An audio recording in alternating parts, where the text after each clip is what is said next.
a brand, an institution. For 2,000 years, his story's been told and retold, with every generation finding its own version. His image has been used and reused to justify wars, build empires, sell t-shirts, and anchor political campaigns. Just the name Jesus brings up a powerful cocktail of emotions, ideas, and promises.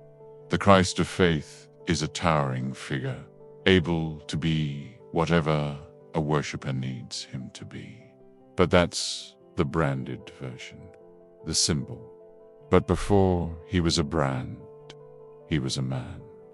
A man whose revolutionary message so threatened an empire that they had to kill him. And centuries later, after his message had spread despite Roman opposition, the empire that executed him would eventually embrace his movement, forever changing its trajectory. This is an investigation to peel back 2,000 years of theology and tradition, to find the historical figure whose radical ideas terrified an empire. This is the story of how to unbrand Jesus. To find the man, we can't start in a church. We have to start in the dust and heat of first-century Judea. This was a land just simmering with resentment. For generations, it had lived under Roman power, with heavy taxes and an iron-fisted security state. The Jewish people, who had a long and painful history of foreign rulers, desperately longed for freedom and the return of their kingdom. This political pressure cooker created a frenzy of messianic expectancy. Widespread hope that a divine liberator would soon show up to kick out their oppressor. Into this powder keg, a man named Jesus was born. The overwhelming scholarly consensus is that Jesus was a real historical figure. Born sometime around 04 BCE, he was a Galilean from the village of Nazareth. Though tradition and the Gospels place his birth in Bethlehem, many scholars debate this detail. What isn't seriously disputed is that he was a Jew, raised inside Jewish life and practice. He likely worked as a tekton craftsman, someone who worked with wood or stone, a common laborer, not a king or a priest. His world was one of farming, village synagogues, and a massive wealth gap between the ruling elite and everybody else. There was no middle class. You were either a have or a have-not. And Jesus was firmly a have-not. For about 30 years, he lived a completely ordinary life. We know almost nothing about this time, which is totally normal for anyone who wasn't rich and famous in the ancient world. But then something shifted. Sometime around 28 or 29 AD, he walked to the Jordan River to be baptized by a fiery, apocalyptic preacher named John the Baptist. This event, accepted by nearly all scholars as historical, was the launch of his public life and a movement that would turn the world upside down. When you strip away the layers of theology added decades, or even centuries later, the message of the historical Jesus looks less like the start of a new religion and more like a radical program for social and ethical reform within Judaism. His central theme, the kingdom of God.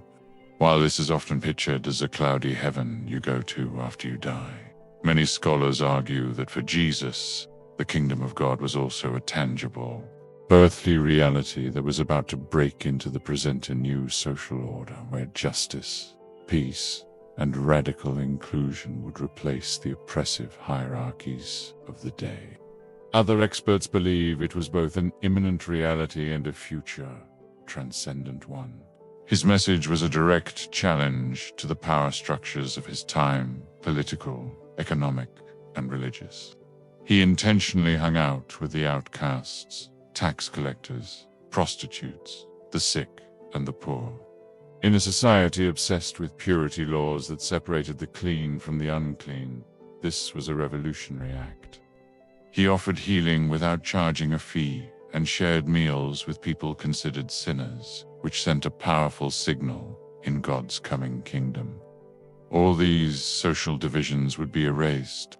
It was his way of saying, society may write you off, but in God's eyes, your dignity is equal to anyone's. This wasn't just about being nice, it was a political statement. When he stormed into the Jerusalem temple and flipped the tables of the money changers, he was attacking the very heart of the religious and economic establishment. The temple was the center of Jewish life, sure, but it was also a hub of immense wealth and power that collaborated with the Roman authorities. By disrupting its operations, he was attacking the temple's role as a power system, not just a marketplace, essentially declaring that it had become corrupt and was failing the very people it was supposed to serve. Rome didn't crucify people for private spirituality. It crucified public problems. His death was a direct result of his radical, challenging teachings and his opposition to the powers that be. So if Jesus was a Jewish social revolutionary executed by Rome as a public threat, how did he become the divine Christ of a new global religion? Well, the transformation from man to brand didn't happen overnight. Historians triangulate this period using Paul's early letters, the gospel traditions, and a few outside references from the Roman world. What followed wasn't overnight. It was gradual. Some of what happened next was organic storytelling. Some was sincere theology. And some was the gravitational pull of institution. His followers, devastated and scattered, made an extraordinary claim. They believed he had been resurrected.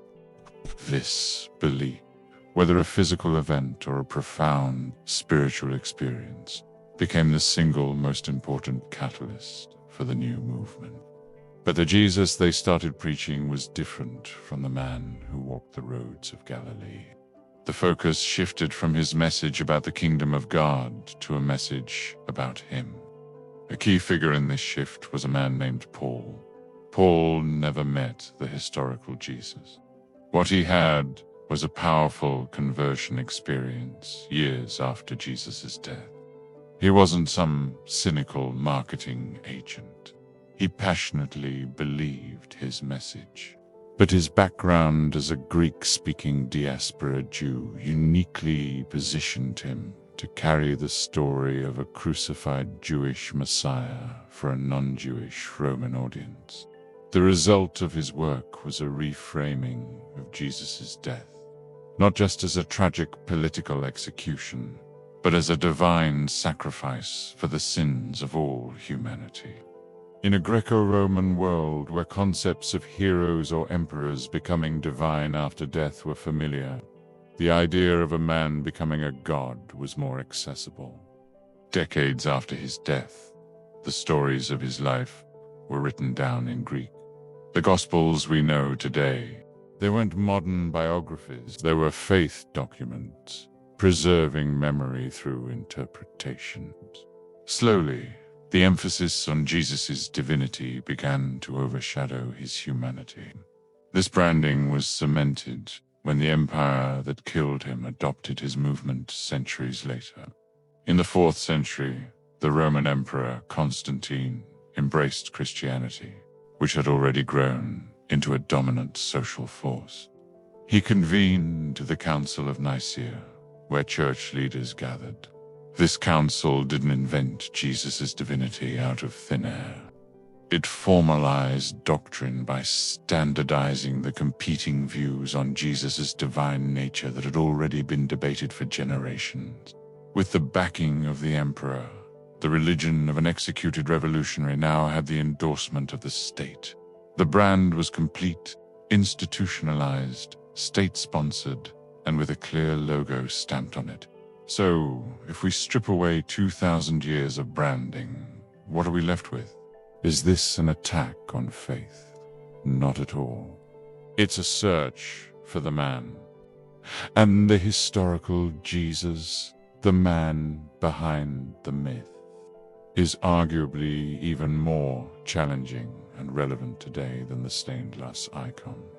He wasn't a gentle teacher of vague platitudes, but a courageous social critic who demanded radical change in the here and now.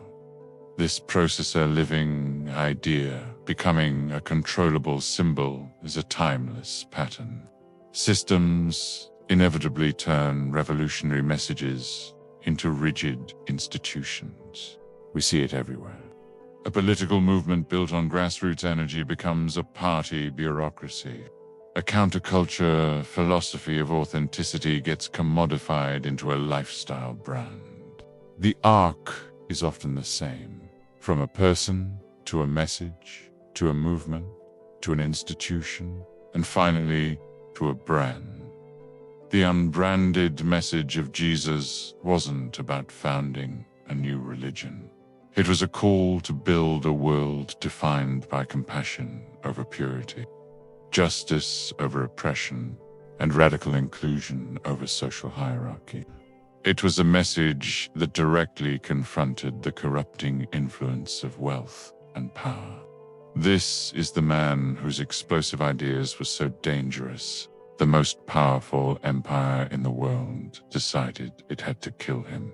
And it's this message that continues to resonate, inviting us all to look past the brand and find the revolutionary who turned the world upside down. Where do you think the distortion begins?